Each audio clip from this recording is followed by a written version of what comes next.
You're listening to the Chicago Audible Podcast, changing up the way Bears fans stay up to date on their favorite team since 2015.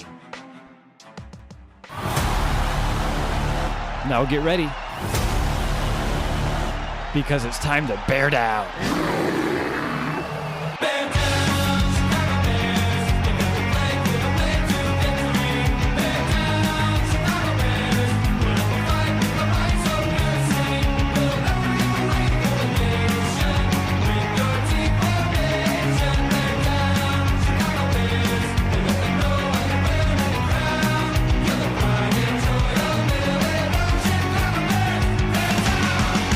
Welcome back, Bears fans, to another episode of the Chicago Audible Podcast. This is your host, Will DeWitt, and I hope that you have found some time to relax during the bye week. I know I sure have. And before we jump back into the game week grind, I wanted to do something that we've never done before in this show, and that's a full roundtable discussion with everyone, and I mean everyone, on our staff. I wanted to get everybody's opinion on the Bears at the bye, so in this episode, I ask everyone on our staff a handful of big-picture questions to gain their thoughts on our favorite team. And just a quick heads up, since I brought on 7 different people, and that's not including myself and my co-host Nicholas Moriano, I was unable to bring everyone on to record at the same time. So instead, I had to talk to everybody on a one-on-one basis throughout the week, and I have done as much editing room magic as I can, but I just wanted to make sure that you knew up front that these are multiple recordings and they're all kind of tied together. So if some answers sound similar, just know that's because they were in opposite rooms, opposite recordings, and no one really knew what the other panelists had to say for their answers. And again, after you hear from our staff, I do want you to stick around, because after you hear from everyone, then Nick and I are going to take our turn at answering these questions. So without any further delay, let's go ahead, jump right in, and get started. Guys, to begin, let's go ahead and break out our red pens. If you could give the Chicago Bears a letter grade for their first 5 games, what would that be and why? And I'd like to go to Jake Van Sweden, who's actually making his podcast debut right here in this episode. Jake, he's a great site writer for us on our blog, and he also is a contributor for Fansided's fantasy website. So, Jake, take it away. What's going to be your grade for the Bears in the first 5 weeks? Well, I want to start by saying I'm glad to be here making my debut tonight. But grading the first 5 games, I'd have to give their performance probably a C+ this far. You know, aside from the past game against the Raiders, they've beaten the teams that they should have beat in Denver and Washington. They also won a huge game against the Vikings, mostly dominating them the entire game without Mitch Trubisky. And, you know, obviously things could be a lot worse right now. Minnesota was a tough team that they beat, and 3-2 at this point looks a lot better than 2-3. And, you know, the defense has been about just as good as they were last season under Chuck Pagano, with a lot of players really stepping up when they needed them to, when, you know, Akeem Hicks was out, Roquan Smith was out. Bilal Nichols has been out. And obviously the offense needs to do better, averaging only 266 yards per game, which is 3rd worst in the league. But I think that some of these issues that are holding them back are correctable, and the Bears should still be able to contend in a wide-open NFC. Let's hand it over to Will Ingalls. And, of course, you know Will. He's been on the podcast aplenty. And, of course, he brings you the weekly 5 matchups to watch. So, Will, what would be your letter grade?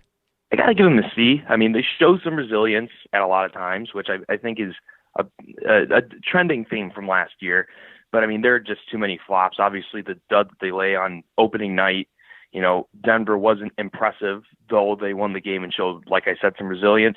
The Vikings game was a good display, and then, obviously, London against the Raiders was a disappointment. So you see the flashes, you see the talent, but overall it's a disappointment. So I got to give them a C, getting close to a D, but I think that Vikings performance kind of saves it for me. I want to hand it over to Nick Austin, because, dude, I remember on the Monday night game, you got a little bit of flack in the chat for being a Debbie Downer. So what's going to be your grade after 5 games? I mean, you know, I tend to be pretty tough on the Bears, especially when they actually had some expectations coming into the year. So sitting at 3-2, I've got them at a C+, actually. Not too high of a grade. I mean, I think that they should have been at least 4-1. They had a winnable game week 1 to get to 5-0, and I feel like last week, even with Chase Daniel, that was a fairly inexcusable loss with the expectation. So, yeah, not the best grade from me, Will. Let's go ahead into another podcast debut tonight, and that's our lead moderator. He's been around for years, and he's just now hopping on the show. Tristan Escobedo is here, and Tristan, what's going to be your grade? Throughout these 5 games, I've seen a lot of good at the same time, and at the same time, a lot of bad. And I think based off of what our expectations were going into this season, coupled with what we've seen from this team do, I would probably put that grade somewhere around the C+ to B- range as of right now. Liking that optimism, Tristan. Let's go over to Steve Letizia. Steve, I just have a hunch based off your Twitter feed, you're not going to be as optimistic. Ooh, letter grade. I don't think you can give him anything higher than a C. I might even go. No, I'll go with a C. I think that's a fair grade because the defense has been fantastic, but the offense has been obviously abysmal. So that A for the defense, F for the offense, that averages out to a C. You can be a teacher. You got this. Yes. No special weighting. You're not going to throw special teams in there? The special teams, Pat O'Donnell has been really great, and Eddie Pinheiro has made most of his field goals. I think he's only missed one. So special teams I can't complain too much about, but yeah, I think a C is a fair grade for the way this season has gone. We've talked about it a little bit before, but yeah, we were saying that 3-2 sounds fine. Like we'd be okay with 3-2 going into week 5 if you told me that at the beginning of the season. But the way the games have been 3-2 it's hard to get too excited about that. Moving right along, Andrew Ortman, glad to have you on, man. What's your grade? Man, I feel like that's the biggest problem right now is it varies so much week to week. Inconsistency, I think, has been their biggest weakness so far. The Minnesota game, it looked like a Super Bowl ready team. The defense was dominant. And then, last week they could just look flat. The offense hasn't really clicked all year.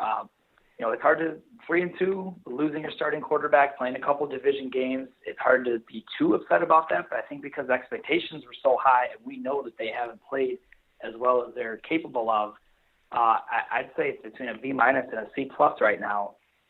Last but not least, Chris Bacher. Chris, appreciate you taking the time to hop on tonight. What's going to be your grade? A lot of C's. Are you going to stick to that same realm? I think I'd go with a B- just because they're definitely not exceeding the expectations that I had, but they're still 3-2. They're still in an okay position going forward. Yes, we had a disappointing game last Sunday, but you had your backup quarterback in. You lost Akeem Hicks. So there's been too many injuries and just little stuff for me to give them a C or a D, and they've overcome some stuff. The week before they played the Vikings and played really well that game. So I'll stick with a B- because yes, they could do better, but they also could be a lot worse considering some of the stuff that's happened to them so far. Before I hand it over to the panel for my next question, I do need to call a quick timeout to tell you a little bit about our show sponsor, SeatGeek. Do you ever feel like ticketing websites make getting to the event difficult on purpose? The real question is, how easy could it be if those ticketing sites actually cared? With millions of live events tickets and a price match guarantee, SeatGeek proves there is a better way. They have built the fastest way to find tickets so you can stop searching for the perfect seat and start enjoying it. So what makes SeatGeek better than the rest? Well, that's a great question. And to put it as simply as possible, SeatGeek is a better process. They pull together millions of tickets from all over the web, rate each ticket on a scale of 1 to 10, and finally, SeatGeek displays them on an interactive seat map, and every purchase is fully guaranteed so you can shop for tickets with confidence. As you know, everybody at the Chicago Audible, we use SeatGeek on our phones, and it's by far the easiest way that we've been able to shop for tickets. And the best part is you can get in on the action, and you also get a sweet deal since you listen to our show. They'll even give you $10 off your first purchase on SeatGeek, and all you need to do is use our promo code. Download the SeatGeek app today. Use promo code BEARS for $10 off your first purchase, and again, that promo code is BEARS, BEARS, for $10 off your first purchase on SeatGeek. All right, you're listening to the Chicago Audible Podcast. I'm your host, and I feel like a moderator right now, Will DeWitt, and it's time to get back to asking our panel some bye-week Bears questions. And guys, obviously, you've all implied that there's been a mix of both good and bad for this team. So starting with the positives, what are some of the things that you've been most impressed with? You know what? I want to go over to Nick Austin first, Mr. Critical himself. What's going to be some of your positive takeaways? So two players have really stood out to me. I'm happy to say Allen Robinson, one of my favorite players, a guy that I was very excited about. He's probably been the most impressive. He's currently 16th in the NFL with 377 receiving yards. He's at about a 73% catch rate on his targets. Got a couple touchdowns finally last game. And he's shown that, basically he's healthy and he can be that true number one receiver, which we were hoping for with him. No matter who we had at quarterback, he has been awesome. He caught all of his targets against the Raiders. He was big in week 1. He had the huge catch, to get the Bears into the win against the Broncos in week 2. So I think he has been number one for me. And I've also really liked what I've seen out of Danny Trevathan. I think he's been one of the most consistent pieces on that defense. He leads the team with 45 tackles. So I think, those two guys would probably be the most impressive for me, Will. Mr. Ingles, how about you? This one was tough for me. I was between Allen Robinson and David Montgomery. Allen Robinson's been a phenom this year. I really think he's put himself in the category of like the DeAndre Hopkins, Julio Jones type, who's helping his quarterback no matter where they place the ball. He's been sensational. But ultimately, I'm going to have to go with Montgomery here. He has been putting on the most impressive 2-yard runs I've ever seen in my life. I mean, he's dodging 2 or 3 guys just to get 2 yards ahead on the line of scrimmage. I mean, that dude is running hard for his team, and he's making a lot of things happen despite there being next to no push on the offensive line, next to no blocking on the offensive line. He's been very impressive for me so far to watch him make something out of nothing darn near every time he gets the ball. Mr. Moderator, Tristan, do you have a few positive takeaways that you want to kind of chime in with? Yeah, being an optimist myself, and for anybody that, is in the chat room when I'm in there, you can just easily see that I'm very optimistic. I like to look at the positives more than the negatives. And there's a lot of positives to come out of these five games. For example, Danny Trevathan, I think, has done a phenomenal job at the middle linebacker position with 45 combined tackles, and just his presence there, having him out there in the field, especially when Roquan wasn't out there for one game, it matters a lot to the team. And having Danny right there being that field general is so important to the whole defense and to the team. Then you could look at Pat O'Donnell, my guy, Mega Punt. This guy has been on a tear this year. He's been averaging 47 yards per punt, and 8 of his punts have been inside the opponent's 20, which is just mind-blowing because he's been doing a great job. And he also has a long of 75 yards, which is pretty good. Up next, we're going to go ahead and ask the panel about some of their disappointments that they've had throughout the first 5 weeks. But first, I do need to tell you a little bit about a new sponsor that we're rolling with this season, and that's Wrigleyville Sports. Because we're excited to have partnered with Wrigleyville Sports because they are one of the premier Chicago sports merchandise stores in the entire city. So if you're looking for any of the latest Bears gear, they have it. From hats, sunglasses, t-shirts, and jerseys, make sure to check out WrigleyvilleSports.com. And since you're listening to the show, you get a pretty sweet deal. Use our promo code AUDIBLE, AUDIBLE, for 15% off and free shipping on any order of $25 or more. This deal runs all season long, and definitely check out any of the latest Bears gear, or heck, any of the other Chicago teams as well, as you cannot beat this deal. And again, WrigleyvilleSports.com is the place, and the discount code is AUDIBLE, AUDIBLE, for 15% off and free shipping on any order of $25 or more. Go get yourself a Club Dub t-shirt. Switching gears, I'm sure we can all point a few fingers at the things that we thought could have gone better to this point. So what have you found yourselves most disappointed with? Steve, how about yourself? Well, I'm obviously going to go to the other side of the ball here, and I'm going to have to go with the offensive line. With the quarterbacks have had their issues. Well-documented issues, we know that, but I think the offensive line has really been the biggest issue for the Bears this season. The thing about the Bears offensive line the last few years is it's a unit that's always been better than the sum of its parts, and which is good. That's what you want our offensive line. You want them to work together. But the problem with that is if there's one broken part, it kind of brings everyone down. And I think Kyle Long at this point is that broken part of the Bears offensive line. So that's what I've been disappointed about the most. Charles Leno has had some struggles, but I think I'm not too worried about him going forward. I think he's going to be fine. If you actually watch like his pass blocking and run blocking, it hasn't been great, but it hasn't been terrible. He just has committed way too many penalties. Yes. Yeah, way too many penalties. Got to get that, but I think he will. He's proven that, and he's only 28. It's not like he's on the decline, so I think he's going to bounce back. My big concern is Kyle Long. And how he's going to respond, and if a change needs to be made, and I think a change probably does need to be made at that position at the right guard. My concern is that the Bears are going to want to see what he looks like after the bye. So I'm not sure if that's going to happen as soon as it needs to happen. Let's kick it over to Andrew. Andrew, what are you disappointed with? Aside from the consistency, which I've always said, it has to be Trubisky. I mean, we just everybody. I know it's that kind of easy, obvious answer.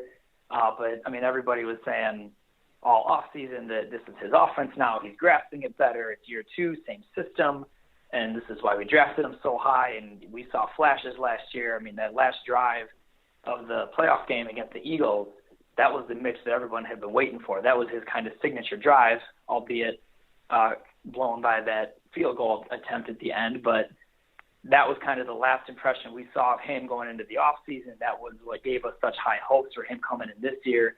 And he just has not looked like a competent NFL quarterback so far. I mean, he's looked average at best, and it doesn't matter how good the defense is. If their offense can't score consistently, they're never going to beat some of the top teams. And you saw it against Green Bay.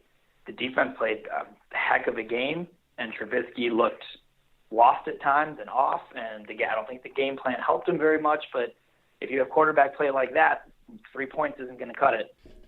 All right, I want to just take one more for this one, and let's go over to Mr. Ingles. Will, what do you have? This one I think might surprise people for my take. I just mentioned Allen Robinson helping out as quarterback. Well, I think there's one position group that both hasn't helped out Trubisky / Daniels and hasn't also been utilized, and that's the group of tight ends. I think Adam Shaheen and Trey Burton are both extremely talented players.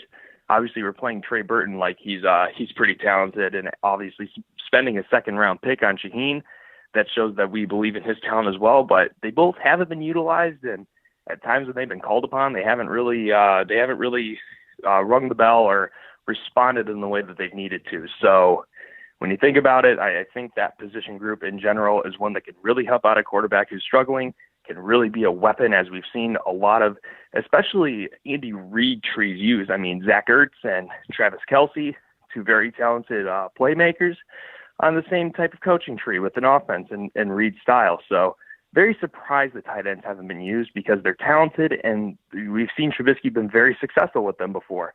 Adam Shaheen in 2017 was obviously a good weapon.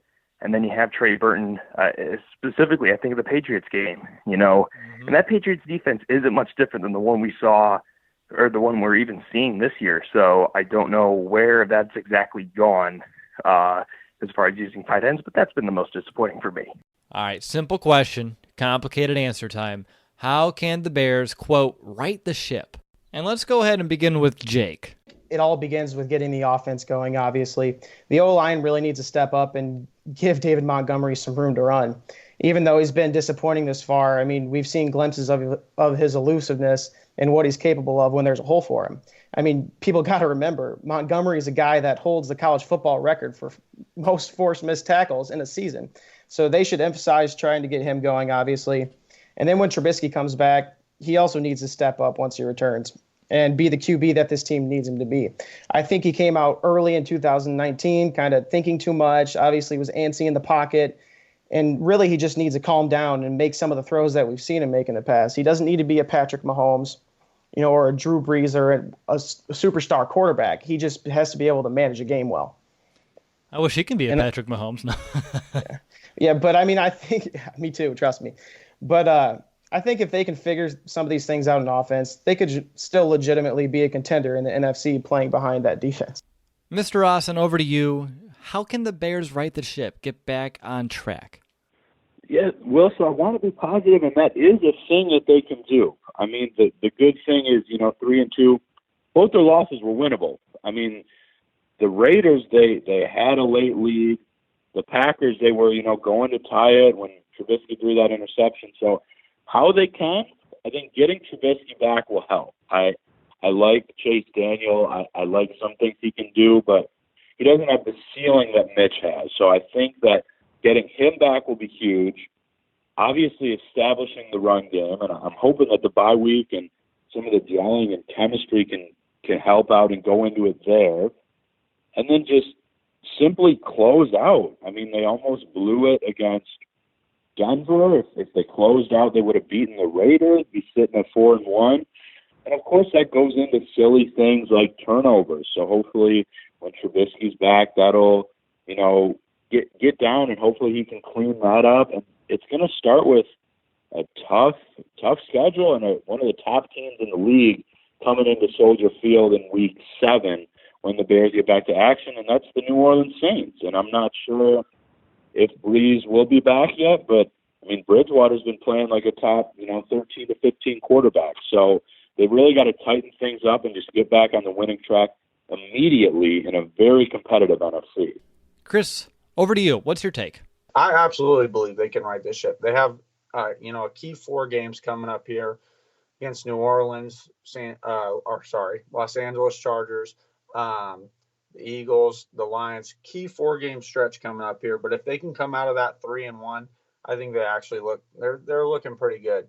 I think, in order to right the ship, we saw last year the offense started off slow, but they picked it up as the season went on, and we saw kind of more of like a game manager type quarterback out of Mitch Trubisky. I kind of want to see if he can evolve into the playmaker, the franchise changing quarterback that you draft a guy number 2 overall to be. I'm an eternally optimistic fan, as I'm sure some of the other writers are. And so I still believe he can do it. Obviously, I haven't seen anything telling me that he has done it. It's not like I'm as optimistic as I was coming into the year, but I still believe it's in there sometime or somewhere. Saw that throw to Taylor Gabriel against the Redskins. Like, I believe that quarterback's in there, but I just got to see it on a more consistent basis. Now, a lot of Bears fans, including myself, had some super high aspirations for this Bears team. So my question is, do you still find yourselves having the highest of expectations for the 2019 Chicago Bears? Let's start off with Will Ingles. I was a little bullish on the Bears compared to most people. I had them going 9-7, sneaking into a wild card spot. What they did in the playoffs, I wasn't quite sure. But for me, for my beginning season expectation around 9-7, 10-6 range, kind of fighting for a wild card spot, or maybe even a low end, or maybe a divisional spot, but you're still talking a 3 or 4 seed, I still think that's very attainable. And frankly, it's all about getting to the playoffs in the NFL. We've seen in past years more than ever that a low seed is able to do some damage in the playoffs. And with the Bears defense, I mean, you can complain about the offense as much as you want, but if you can get that Bears defense into the playoffs, man, 17 points might get you all the way to a Lombardi trophy. So it's all about getting to the playoffs. And frankly, I can see the talent in this team to get to a 9-7, a 10-6, just enough to get in. And once you're in, you can do anything. So for me, my expectations have not changed with this team. I still think they're capable of doing what I thought they could at the beginning of the year.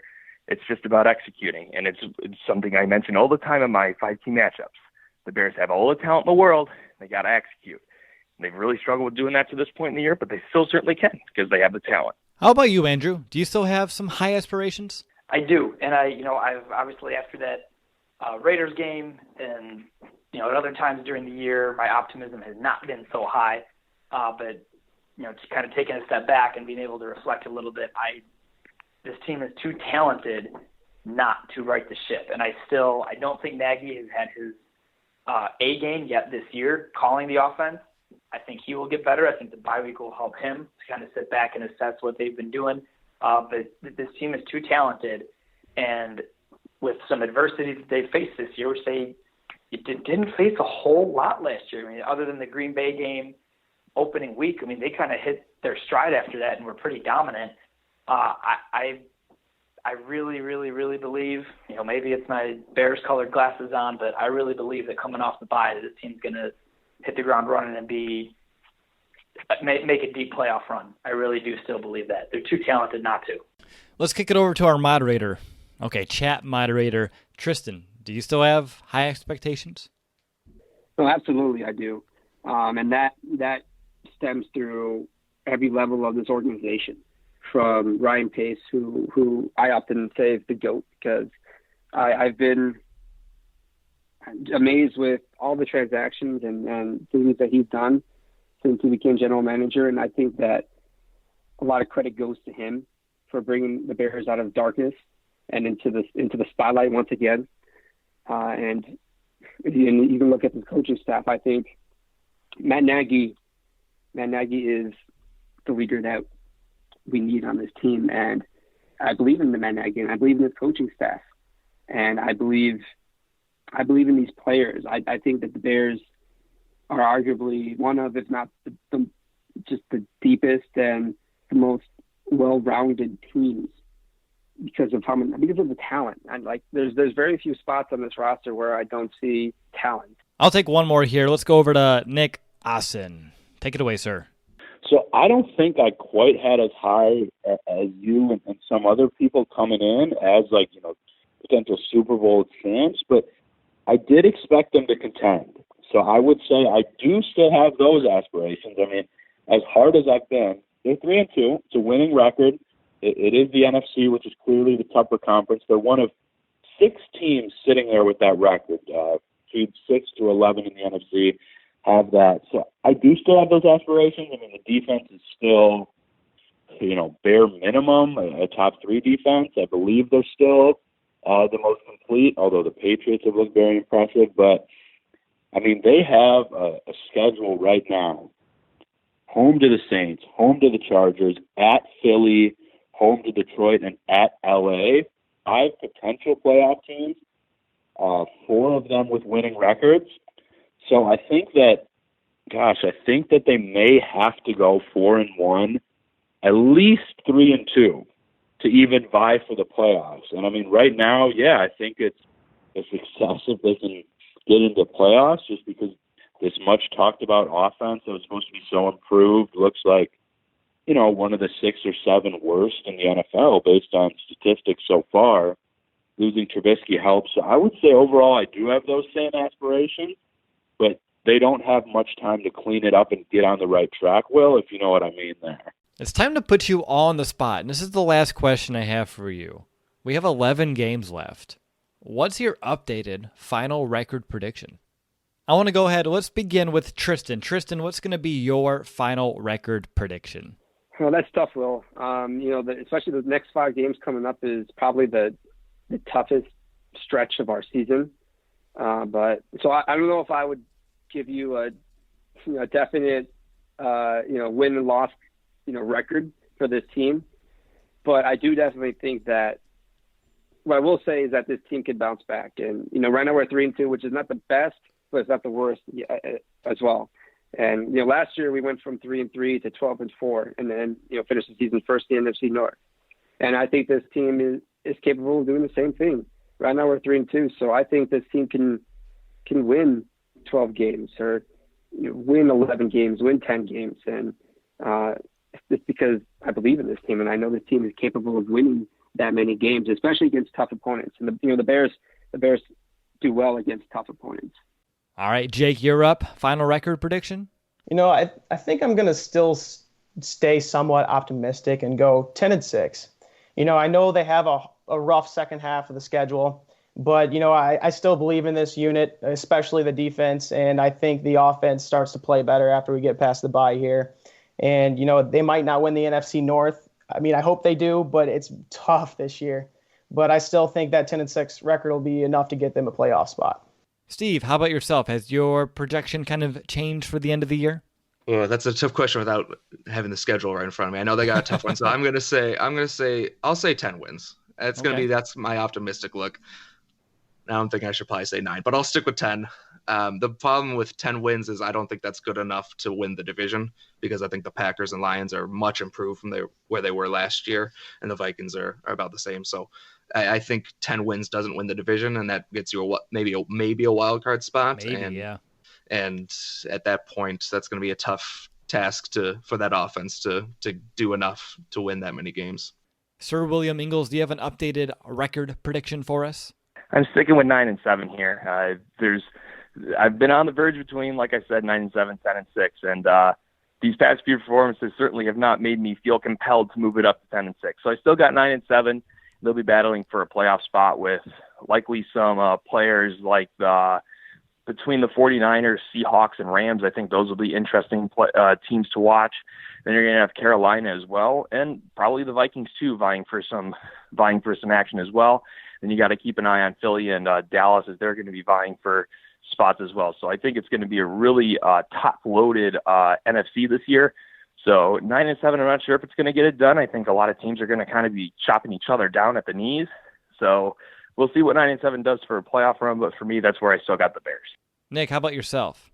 So mine is it's just going to be a game lower than actually what I had anticipated. I picked them based on the schedule at about 11-5. Now I think they can still get to about 10-6, which would look like vying for the NFC North, certainly a wild card, and that should get them into the playoffs. But I'm not quite as high as I was coming in. No, I anticipated them at least 4-1 at the bye week. Chris, how about you? Somewhere in that 10-6 range. As I'm sure a lot of Bears fans have seen, this schedule is tough. I've seen a lot of places predict that they have the toughest schedule left.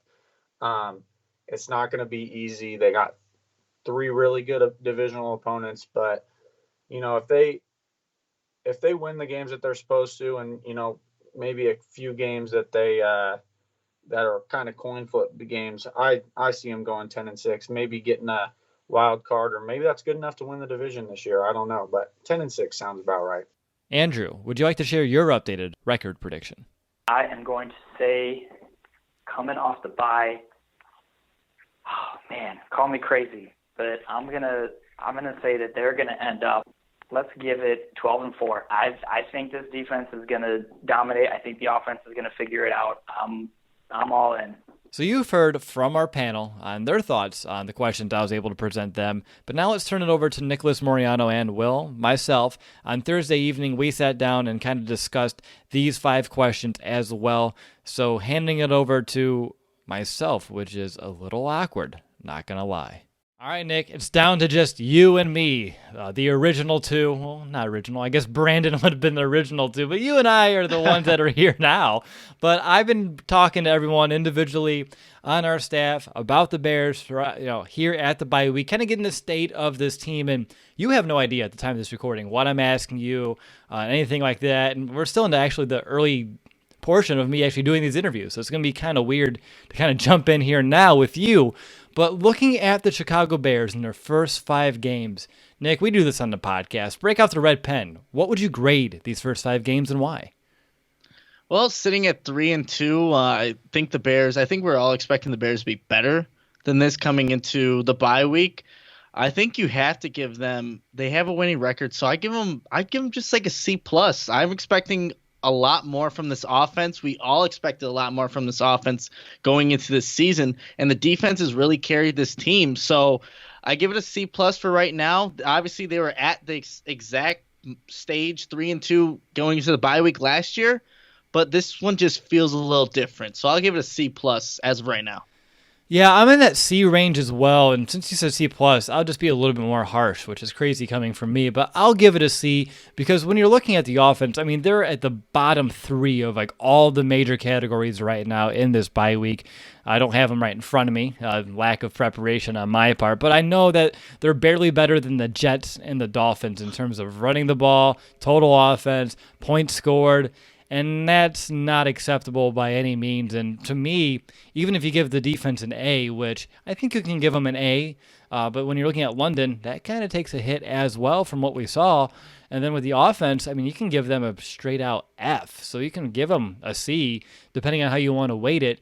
And for me, when everyone's talking about the defense regressing, and now it's the offense that takes a million steps back, for me, I'm going to give it a C, a very disappointing C. But like you said, 3-2, same point we were last year, but it feels different. It has a different taste in our mouth. And even though last year they were exceeding expectations, we put the bar higher this year, and they have yet to reach it. So definitely for me, a C is where I'm going to go. But Nick, I want to get to a positive point. What's something that you've been most impressed with?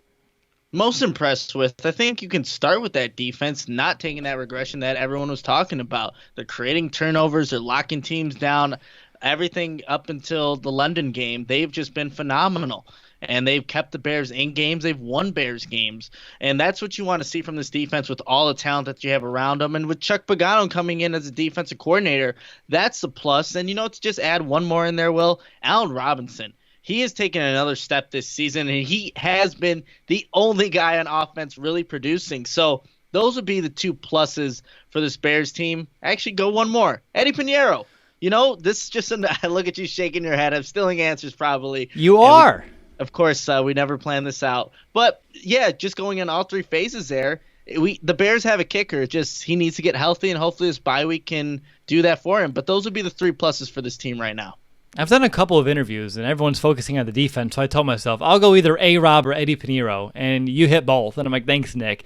If I had to choose between the two, I'm going to go with Eddie, Steady Eddie Money, because with all the hoopla that was surrounding the Bears kicker position ever since the double doink, and I can't believe I actually said those words on the podcast. I don't think I have, and that's sad. You can tell it's the bye week, and I'm ready to talk about some games here again as well. But ever since that moment, we've had quite the, circus around the Bears kicking position. And when you're looking at, how many they brought in, how they conducted the kicking, battle per se, over to the Elliott Fry battle that Eddie had as well and ended up winning, we were still, and you as well, weren't really sure what we were going to have in number 15.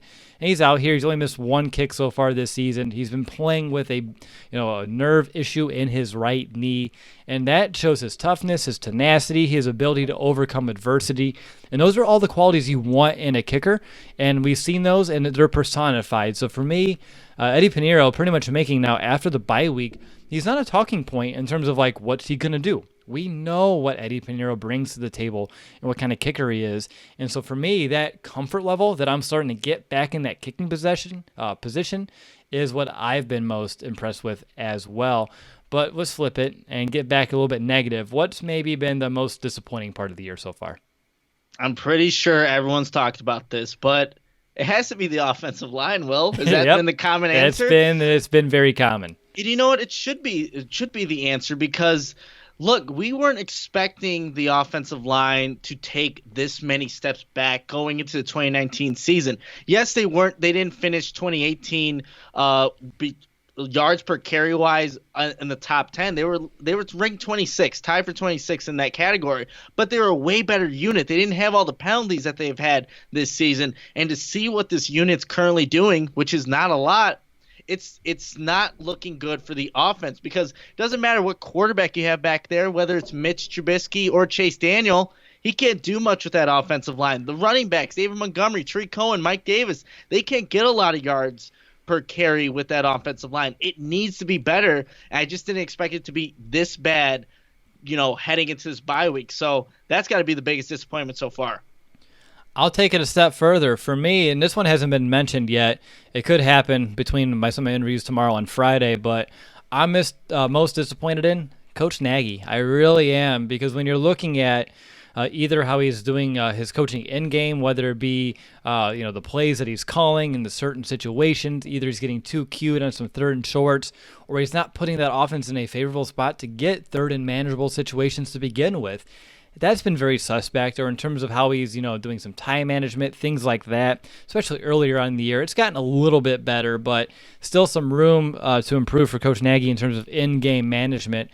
But then you're looking at the other decisions that he's made, right, Nick? Let's not play anyone in the preseason. We'll figure out how to knock off that rust. Well, maybe that was a mistake, or things like that, and how he's gone about changing up the offense from week to week, which some weeks it works, but then you get into London and how they wanted to go and travel late, which I've already said in this podcast. I'm not an expert on travel, and I don't know when's the best time to do it. But when you lose a game, you can always question the decision in hindsight. And so when I'm looking at some of these decisions, it's starting to make me wonder how, last year they all worked, so we're fine with it. But this year it's not. So can he adjust? Can he take this bye week to look hard into the mirror and to look at, like, okay, what am I doing right? What am I doing wrong? And move forward. And you talked about the offensive line, and I want to ask you a question real quick, off the cuff. Kyle Long, do you bench him? Whew. I think just watching the film, he's just not the same player, Will. He's not that Pro Bowler that he once was. And if Rashad Coward or, Alex Bars, can step up and play that right guard position, you have to do it. You have to make some kind of change. Something needs to be done for this offensive line to get going. And if benching Kyle Long is the answer, so be it. You might have to do it. So that goes back to me, Coach Nagy. Does he have the gonads to make that move? Because that's a big move. And, I mean, Kyle Long, he's been here. He's one of the longest tenure Bears on this roster. And obviously, he's a leader in that locker room. He's a big emotional presence. But can you make the move saying it's best for my team that you're not out there? So for me, that's a big boy decision to make because that's not an easy one. You don't take that decision lightly. Not with a guy like Kyle Long. He's someone that you have to rip off of that football field, literally rip him off. But that might be what's best for this team. So does Coach Nagy see that, recognize it, and have the gumption and the conviction to do it? And I don't know if he does. And to me, that's a little alarming because I think they're going to want to roll out with Kyle Long after the bye week. And if they do, you could be looking at a 3-3 team just because of the inability of that offensive line because the one game he's out, they look the best they have all season. And to me, I mean, there's other ways to look at it. But for me, Coach Nagy and all the decisions he's made so far, a lot of them have us scratching our heads. And he's the guy. I want this guy to be the one to lead this team to where we want it to be. But through the first 5 games, he hasn't felt like that guy, the same Coach Nagy we had last year. And again, when things are going right, it's awesome. When things aren't always, as expected or moving in the right direction, you can get a little bit more critical. So right now I'm getting a little bit more critical, and I hope he is too. All right, Nick, I want to know, obviously there's a lot of season left to be played. How do the Bears right the ship? Yeah, it starts with the offensive side of the ball. Matt Nagy, the offensive line, the quarterbacks, Mitch Trubisky, they just need to start playing better football. Look, this defense can only carry you so far, and it's a really good defense. It can probably still win you some games down the road, but that offense needs to improve, whether it is the play calling, just getting guys in better positions to make plays, utilizing David Montgomery more, putting the offensive line in position to maybe pull on their blocks more effectively. Whatever it is, Matt Nagy needs to use that creative mind that we all know he has and put these guys in positions to play. Utilize Anthony Miller more. This is a guy that should be more productive in this offense. Allen Robinson's gotten going. Where is Trey Burton? He's being paid big money to make plays. Adam Shaheen was a second-round pick. There's so many guys that you feel like should be doing more in this offense, and they can be. But it all starts on the offensive side, Will, because if that doesn't help, that doesn't improve coming out of this bye week against the Saints come week 7, look, this Bears team, I don't know how good it is because you can only rely on defense so much. And this offense really needs to step up for this Bears team to have any chance. There's Super Bowl. Remember, coming into this season, there were Super Bowl aspirations. Right now, nobody in Chicago, nobody on the Bears are thinking like Super Bowl. They need to fix that offense before they can do anything. So let's see what happens coming out of the bye week. Yeah, very well said, Nick. I'm very much in alignment with you and how you envision this happening. I will use like the KISS slogan, KISS, which means keep it simple, stupid, because they shouldn't overcomplicate this. They know what that defense is, and they know that defense can keep them in every game. So what they need to do on offense is, each and every week, find ways to take care of that football. Do not give teams easy possessions deep in their own territory. That way they can go in and get some easy points. Because that defense, if you let any offense go up against that defense head-to-head, that defense will make that offense earn every yard, every down, and every point. But if you give them short fields, then you're just handing them gimme points. And with the offense playing like it has, you can't give anyone gimme points. And then going back to the Bears on offense, they just got to get back to the basics. Keep it, go back to the run game. And again, though, if the offensive line doesn't step up, it doesn't matter. You can keep it as basic as you want, but it doesn't matter. But I say keep it simple, but at the same time, you can't be too simple on offense because if you do, you're just going to be, obviously teams are going to jump at the bit. They know what you're going to bring to the table, and you have to find ways to, be unorthodox, out of the box when it matters. So for me, they got to keep it simple. Get the ball in the hands of their playmakers. Cohen, Montgomery, Allen Robinson, Trey Burton. Find a way to get Gabriel involved. Once and on top of that, Anthony Miller. Don't worry about getting Adam Shaheena's touches or things like that. I mean, if he's open, fine, go get it. But don't worry about making him a part of the game plan. Focus on your playmakers and focus on getting the ball to them in the right situation. So for me, keep it simple, stupid. Just do it.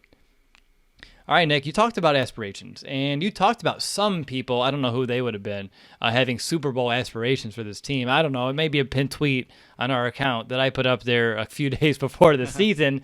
It's still up there. I'll wear it like a badge of honor right now, but do you still have the highest of aspirations for this team? And that can mean a lot of things. That doesn't mean Super Bowl or bust, but do you still have high aspirations for this team in terms of making a playoff run or a deep playoff run?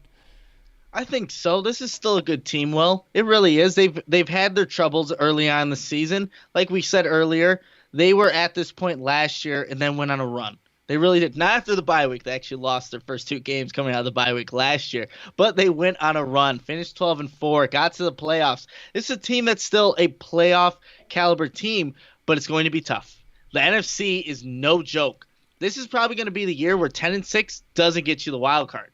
Just like last, the last time Lovie Smith was here, that was his last year. Went 10-6, didn't get him to the playoffs.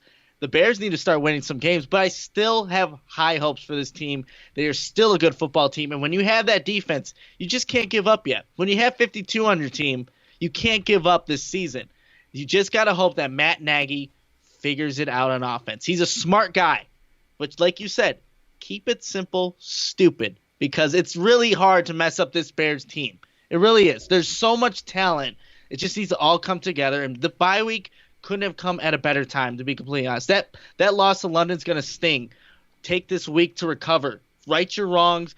Just do some individual scouting and see what you can do. Come out. Look, the Bears, since 2014, are 0-5 after the bye week. Let's see if they can break that, first of all, against a Saints team that's looking pretty good. But I'm definitely not giving up on the Bears. It's way too early in the season. We've done that so many years in the past, Will, where it's by week 4. We already know the season's over. This is too good of a team to be putting them out just right now. So no way. I still have very high hopes for this team. Let's see what they can do, though.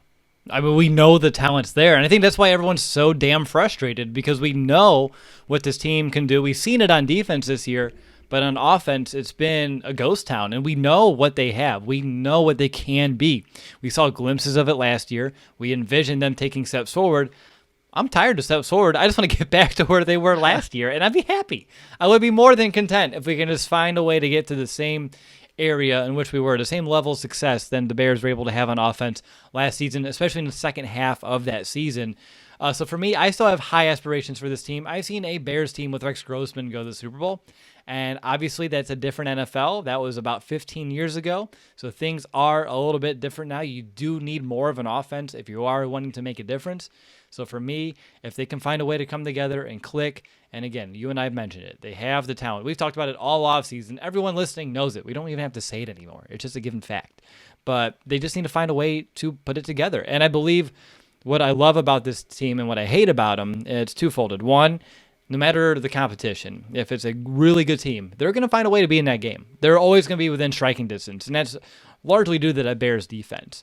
But on the flip side, this team tends to play down to its competition as well, which that's why every game is such a nightmare. Because our hearts are palpitating and we're sweating and we feel like we're going to have a heart attack because every game is so close. And that's because no matter who it is each week, the Bears are in the game. So if they can find a way to close, which that was the problem in London. They got so close. They came back. They fought back. They can do the same for the season, but they need to find a way to close because that would be so heartbreaking to see them, just like they did in Oakland, work their way back this season, get to where you said, another big win total, get into the playoffs, and then you're another one-and-done year because you can't close. That would be heartbreaking, but I still believe they can get there, and when they get there, can they close? So for me, it's definitely still have high aspirations. Haven't taken down my pin tweet. Trubisky's still throwing for 4,200 yards this year. Watch out. Yeah, probably not. But still, I do believe that this team has what it takes. It just, honestly, in terms of talent, they need to look into their chest, look into their heart, and see if they want this. Because if they want it, go get it. They have what it takes, but they need to want it and to have that desire. And I think the lack of desire on offense, and maybe it's because what we see on TV, you don't see it, but it just seems like they're okay with where they're at. Like, they're like, okay, that's what we are. This is what we are. They can't accept that. They need to know they can be better and strive to be better. So for me, yes, high aspirations, and hopefully they have the same too, because they need to have that motive inside to kind of reach the levels that we're all anticipating. But Nick, obviously we have now 11 games left. Putting you on the spot first, what's going to be your new final record prediction, if there is a new one? Yeah, so if I had to new record prediction, I said 10-6 won't get you into the playoffs, but 11-5 will. So that's where I'm having the Bears pegged at. I don't even know if that wins them the division. Green Bay's looking pretty good, but I think 11-5 will at least get you into the dance, and then you can see what happens from there. But 11-5 is the new record prediction going to the bye week.